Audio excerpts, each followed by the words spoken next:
Aquí, allá, donde quiera que estén, yo les saludo, soy Patti. Si es de mediodía, si es de medianoche, para mí es un placer estar con ustedes aquí en su canal, que es más suyo que mío.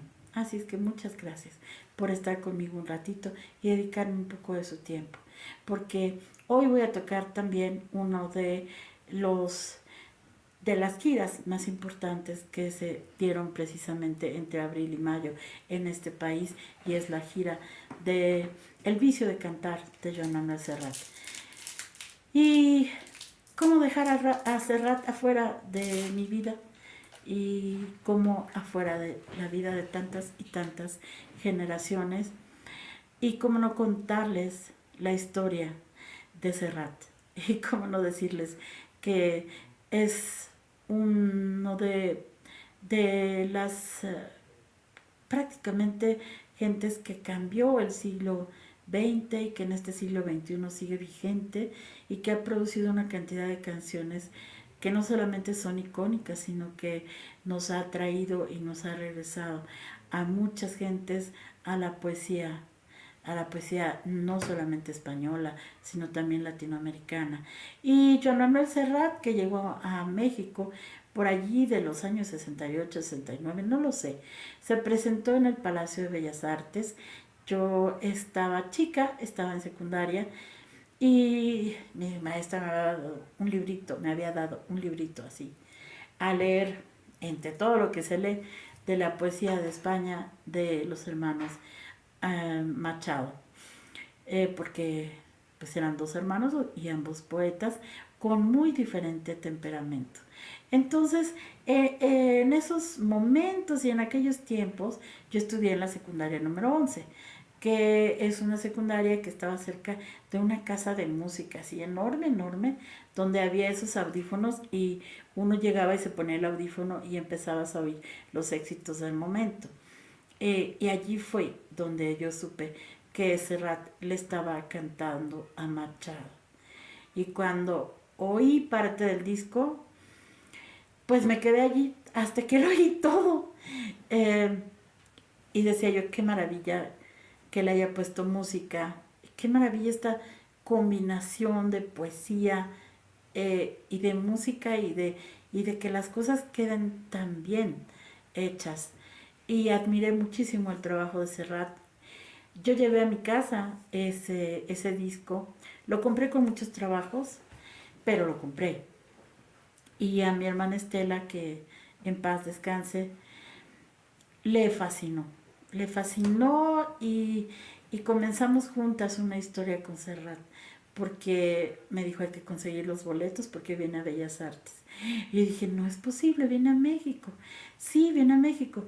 Entonces mi hermana fue a hacer sus larguísimas colas a Bellas Artes. Su primera presentación fue en Bellas Artes, y yo lo vi en su primer concierto, en donde él traía, obviamente, cantó todo el disco de Cantares, que dedicado a Antonio Machado, poeta, y desde allí surgió una gran admiración por él, que fue más allá, porque aprendí muchas cosas. Um, Aprendí desde su música, desde que su voz era hermosa, a pesar de que es capretino totalmente, y siempre lo fue. Y, y aprendí que la poesía se podía cantar. Y eso para mí fue un descubrimiento maravilloso. Yo sé que muchas veces la definición lógica de una canción es que es una rima que pueda ser susceptible de ponerle música y cantarla, pero esto no era solamente una canción, era un regreso a la poesía, un hablar de, de Machado. Y, y de repente los sentimientos de mi hermana y los míos se conjuntaron, y no queríamos que eso se terminara, que el primer concierto de Serrat para mí será siempre inolvidable. Él metió bastantes canciones en catalán, y bueno, nos decía, para todos aquellos que les cueste un poquito de trabajo y no le entiendan, pues bueno, podría tratarse de tal cosa, y hacía un resumen de 2 palabras, porque decía, yo entiendo que no todo el mundo hable catalán y bueno, pues voy a traducir un poco. Y allí fueron mis primeros encuentros con el idioma de Cataluña y la belleza también de escucharlos. Eh, y recuerdo la primera vez que escuché parábolas de amor, bueno, palabras de amor en catalán y lo que él traía ya de bagajes de música en catalán y me encantó. Sentía yo que aunque no entendía, lo podía sentir y eso era muy importante. A raíz de eso leí la obra completa de Machado y después supe, al paso del tiempo, que gracias a este trabajo de Serrat en la época franquista de España, se había duplicado, centuplicado la venta de libros de las poesías de Antonio Machado. Entonces me di cuenta que la música podía transformar al mundo y que eso estaba bien, porque qué mejor manera de transformarnos que llegar a esos sentimientos que sí pasan por el cerebro. Forzosamente la poesía sí tiene que llegar al cerebro para bajar la metáfora y poderla traducir y poderla sentir. Entonces no era una canción cualquiera, no era un chaca chaca nada más, no, no. Este sí era un proceso complejo mental y me gustó mucho y de ahí empecé a seguir a Joan Manuel Serrat y a seguir sus trabajos. Fui a ver alguna película de él que también se llamaba Palabras de Amor, en donde seguía cantando cosas en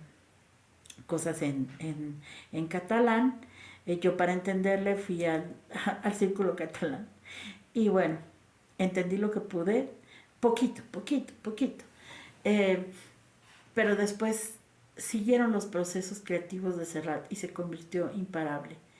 Imparable hasta el día de ahora en que ha planteado su gira de despedida mundial a los 79 años de edad, que me parece maravilloso que los cumpla y adoro la circunstancia de poder hablarles de él y de toda esta gira que en México ya concluyó el día 9 con un auditorio nacional a reventar, no había un boleto. El día 8 solo dio 2 conciertos en México, el 8 y el 9 estaban no había un boleto, no había un ticket a ningún precio. Serrat ya venía de una gira en Puebla, Zacatecas y Monterrey, en las que también plazas que él eligió por así ser para él muy queridas esas plazas y realmente una gira excepcional, excepcional, con un hombre que tiene al mínimo 400 canciones de éxitos comprobados. Eh, y para toda la gente que de repente cuando llega un poeta, que los hay por todos lados, porque quien no ha escrito un poema de amor, quien no ha escrito algún sentimiento que te agolpa aquí en el pecho y que sientes que necesitas salir y lo pones en un papel. ¿Quién no lo ha escrito? Y sin embargo, cuando uno llega a las editoriales y dicen, pues, ¿qué es lo que traes? Y uno dice, poesía, porque soy poeta. Dicen, no, no, la poesía no vende. Eso ya no, a la gente no le interesa saber de la poesía. Y esto ha sido un rechazo en las editoriales mexicanas, bueno, con las que yo me he visto en varias ocasiones, porque dicen, no, no, no, no, no. Podemos oír reggaetón, pero no se puede vender un libro de poesía. Y sin embargo, con esta generación de Serrat, que son varias generaciones a la vez, permiten que la poesía permee a través de la sociedad y que podamos escuchar versos realmente divinos en combinación, con músicas que parece que hubiesen hecho hubiesen sido hechos para exactamente las rimas de Antonio Machado. Entonces este trabajo era increíble y le abrió las puertas de todo el mundo, pero no se conformó allí, porque además yo recuerdo que a mí me gusta mucho Alberti, que también obviamente es un poeta español, y cuando yo escuché ya un LP atrasadito de Serrat, había una canción muy triste que se llamaba La Paloma, y yo dije, esto debe ser de Alberti, porque a mí me gustaba esa, ese poema. Fui, chequé, y realmente él ya había tenido contactos antes de hablar de Machado con Alberti y con León Felipe. Entonces, eso me gustó más, me encantó más. Además, yo me sentía así como muy bien de haber descubierto que esta canción de La Paloma, que es una belleza, y que obviamente pues también Alberti es genial. Y estas ganas de entrar con la poesía hacen que Joan Manuel haga sus propios poemas y tome su propia ruta poética. Y esto lo hace ser más grande, porque lo hace ser compositor, poeta y un poco loco. Eh, y nos llega a presentar sus, sus composiciones, que son prodigiosas, simplemente prodigiosas. Una que viene de la Odisea, que hombre ganó un festival, no me acuerdo cuál, que es Penélope, y que todo el mundo siempre le grita Penélope, Penélope. Y pues sí, pues viene de la tragedia esta griega de la Odisea, pues precisamente de la historia de Penélope.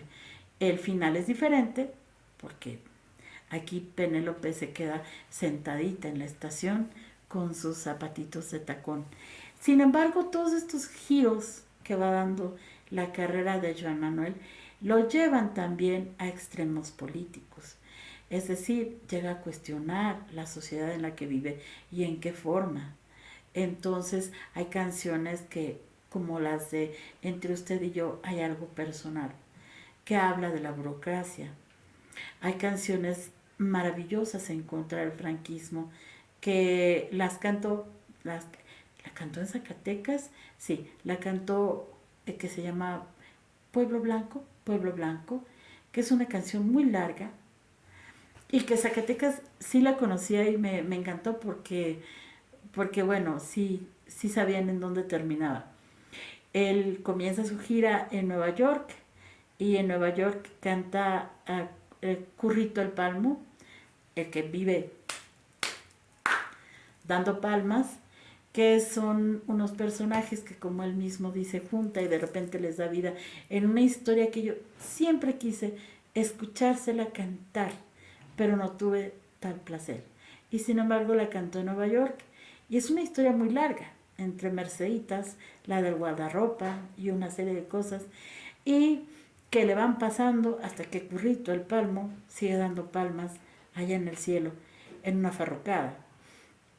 Pero ahí la gente no sabía en dónde aplaudir porque es muy larga, y él seguía cantando, y yo dije, bueno, ok. Pero de todas maneras, esto me lleva a la conclusión que este adiós de Serrat, este despedirse de de los escenarios con su gira que se llama El vicio de cantar, que yo creo que es de los mejores vicios que uno puede tener, el vicio de cantar. Lo ha llevado a hacer una gira totalmente desorganizada. O sea, él decidió tomar de todo su, como diría él, manojo de canciones, las que él quería para cada lugar. Y en ningún lugar ha cantado lo mismo. Entonces yo estaba viendo fragmentos donde distingo una canción que siempre quise oírle y que no la cantaba. Y que de pronto me la encuentro y me doy cuenta que él es caótico y así le gusta ser. Entonces, para cada lugar ha escogido diferentes canciones.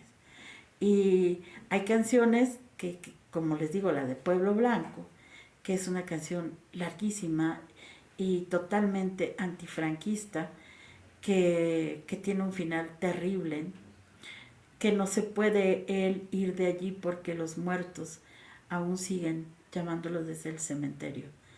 Ah, es una alusión a la Guerra Civil Española que es sensacional.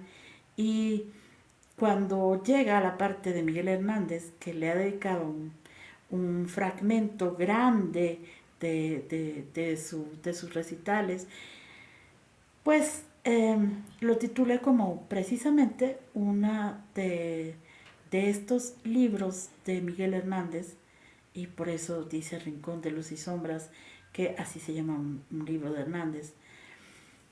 Y de Miguel Hernández me sorprendió porque yo supe que él no había presentado en el disco de Miguel Hernández, que es con portada blanca, eh, todo lo que él había musicalizado de Hernández, porque tuvo que hacer una selección, dijo esto sí, esto no, esto sí, esto no.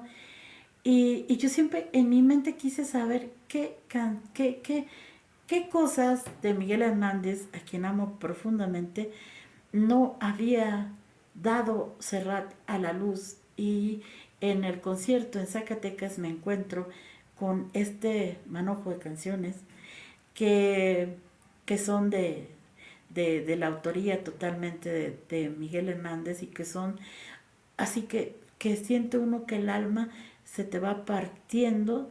Y yo dije, bueno, aquí hay una de dos, ¿verdad? O termina con la nana de las cebollas o termina con la elegía a Ramón Sige.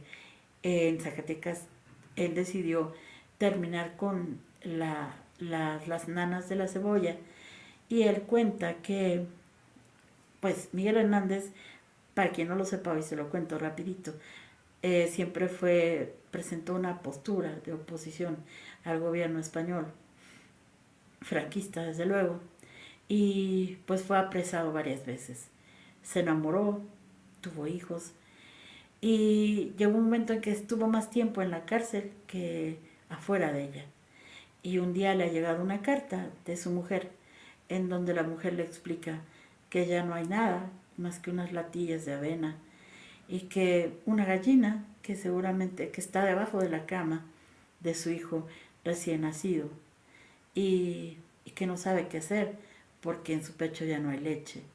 Y entonces él, frente a la impotencia de lo que le está narrando su esposa, y de estar en la cárcel y estar sin un centavo, sin un céntimo, pues entonces escribe Las nanas de la cebolla. Y, y que dice: la cebolla es escarcha, cerrada y pura, escarcha de mis noches. En fin, es muy grande Las nanas de la cebolla, pero la primera vez que yo la oí, que además también fue en Bellas Artes, y fue impresionante por la dotación musical que traía Serrat en ese momento, yo terminé llorando por Las nanas de la cebolla, porque con Miguel Hernández yo me identifico fuertemente. Y muchas veces en este canal yo he dicho que de despedida digo: y para la libertad yo sangro, lucho y pervivo. Y estoy haciendo alusión precisamente a uno de los versos del poema Para la libertad de Miguel Hernández, que siempre me ha parecido la mejor manera de cantarle y de gritarle a la libertad de ser, a la libertad de decir la verdad, a la libertad de querer buscar algo y encontrarlo, y de luchar por ello. Por eso les digo, siempre les digo: y para la libertad yo sangro, lucho y pervivo. Entonces me encantó toda esta gira desorganizada, caótica aparentemente, pero yo creo que él quiso dejar salir a sus canciones como si estuviesen en un baúl, y algunas estaban preparándose, y un día seguramente le hablaron a Serrat y le dijeron: queremos salir todas porque todas somos hermosas, y entonces que se han maquillado todas para salir a escena. Esa es la impresión que me dio de su gira desorganizada, porque las sacó como de un baúl, listas, hermosas, preciosas y arregladas para presentarlas frente a un público que muchos en México no habíamos escuchado jamás, jamás, jamás las canciones. En mi caso, que me gusta tanto el palmeo y me gustan las castañuelas, pues siempre quise escuchar la historia de Curro el Palmo, y al escucharla me pareció genial y gentil que el baterista estuviera palmeando como debe ser en una buena farruca, y que esto realmente me elevó hasta el cielo, y, y hasta mi hermana, porque ella ya no está, porque me hubiera encantado que mi hermana Estela, que me llevó tantas veces, porque pues, pues tenía yo que ir con un adulto, y después cuando ya fuimos adultos íbamos las dos porque nos daba la gana, y ver a Serrat y escucharle y aplaudirle y aventarle todo tipo de rosas y de cariños y decirle cuánto se le amaba. Pero mi hermana no está, pero creo que allí donde debe estar el Curro el Palmo, allí debe estar con mi hermana, dando palma y palma. Y seguramente la saeta, la saeta, porque mi hermana se llamaba Estela, y la estela pues es finalmente la cola de una estrella o la estrella misma, para algunas acepciones, debe estar también en esa canción que empieza en un do, do 3, ok, que es la saeta al cantar, al Cristo de los gitanos, siempre con sangre en las manos, siempre por desenclavar, cantar del pueblo andaluz que echa flores al Jesús de la agonía, y es la fe de mis mayores. Y que después sigue: honores tú mi cantar, no puedo cantar ni quiero a ese Jesús del madero, sino al que murió en la mar. Entonces, hoy por eso les cuento esta historia, porque mi hermana no está aquí físicamente, pero cuando, cuando ella estaba por irse, yo recuerdo que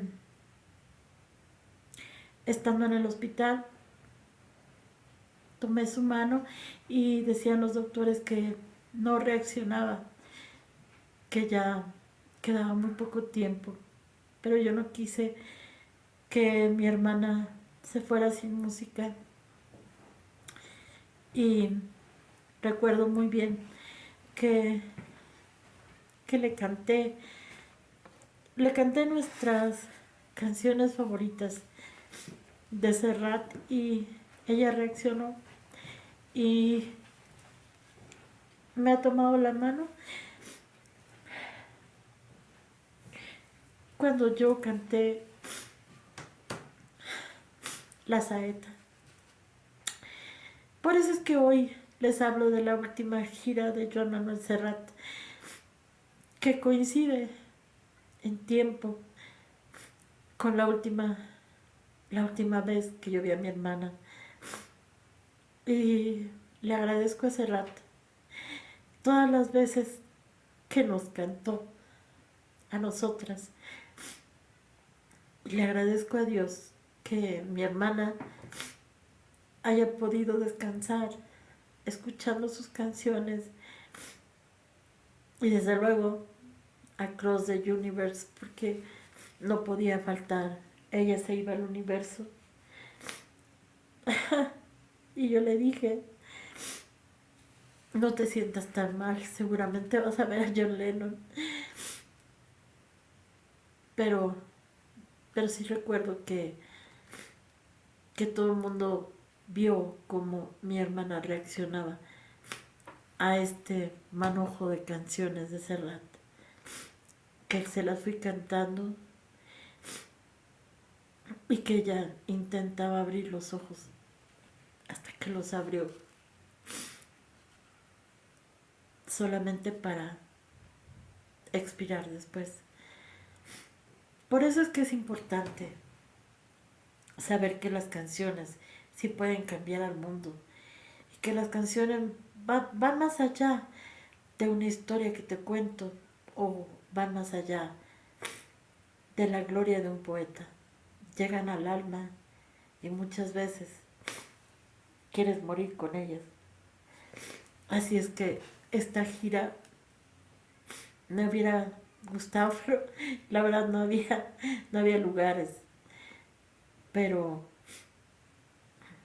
muchas gracias, Joan Manuel, por haber llenado tantas y tantas noches, tantos y tantos años de la vida con mi hermanita, con mi hermana que pasábamos a su camerino y siempre nos trató tan amables.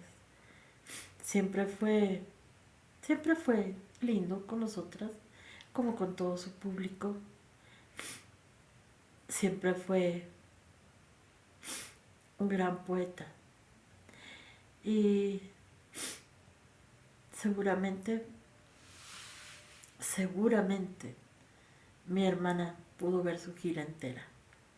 Muchas gracias y me voy porque creo que ya he terminado de contarles de esta gira de Serrat. Como periodista tengo que decirles que de aquí sale de México a su España querida. Va a hacer funciones que ya están sold out prácticamente en toda España y va a terminar en su querida Barcelona a sus 79 años de edad. Y, y que bueno, los boletos están agotados. Pero donde quiera que esté, su carrusel del Furo, su Lucía, el Mediterráneo, esos locos bajitos. Y como él dice, que nunca se enamoró de una canción que tiene de los Maniquís. De la noche pintada de azul. De todas maneras, con todas esas canciones, seguramente mi hermana, que sí podrá estar en España, espero que lo acompañes, junto con mi otra hermana, y que puedan ver, y que puedan oír, y que su alma pueda sentir todo lo que un poeta, un hombre, un cantante, un intérprete y a la vez un gran compositor nos ha dejado en toda una era. Y que vivas mucho tiempo, Joan Manuel Serrat. Muchas gracias por todo, mi corazón es suyo. Y pues vamos dejando la fiesta. Joan Manuel tiene una rúbrica, como siempre, que se llama La Fiesta.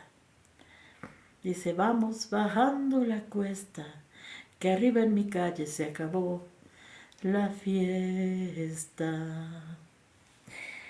Gracias por este ratito conmigo. Un beso.